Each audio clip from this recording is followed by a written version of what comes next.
ఒక శిల నీలిరంగులో ఉంటే అందులో రాగి కలిసి ఉందని చెప్పవచ్చు. ఖనిజాల విస్తరణ. వివిధ రకాల శిలల్లో ఖనిజాలు నిక్షిప్తమై ఉంటాయి. కొన్ని ఖనిజాలు అగ్నిశిలల్లో, కొన్ని రూపాంతర శిలల్లో, మరికొన్ని అవక్షేప శిలల్లో ఉంటాయి.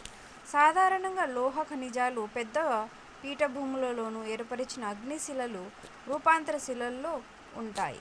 ఉత్తర స్వీడన్లోని ఇనుప నిక్షేపాలు, కెనడా ఒంటారియోలో రాగి నికెల్ నిక్షేపాలు, దక్షిణాఫ్రికాలోని ఇనుము, నికెల్, క్రోమైట్, ప్లాటినం మొదలగునవి అగ్ని రూపాంతర శిలల్లో లభించే ఖనిజాలకు ఉదాహరణలు. అవక్షేప మైదానాలలో గల తరుణ ముడత పర్వతాలలో సున్నప్రాయి వంటి లోహరహిత ఖనిజాలు ఉంటాయి. ఫ్రాన్స్లోని కాకసస్ ప్రాంతాలలో గల సున్నప్రాయి నిక్షేపాలు, జార్జియా, ఉక్రెయిన్లలో గల మ్యాంగనీస్ నిక్షేపాలు, అల్జీరియాలోని ఫాస్ఫేట్ నిక్షేపాలు వీటికి కొన్ని ఉదాహరణలు. బొగ్గు, పెట్రోలియం వంటి ఇంధన ఖనిజాలు కూడా అవక్షేప పొరల్లో లభిస్తున్నాయి.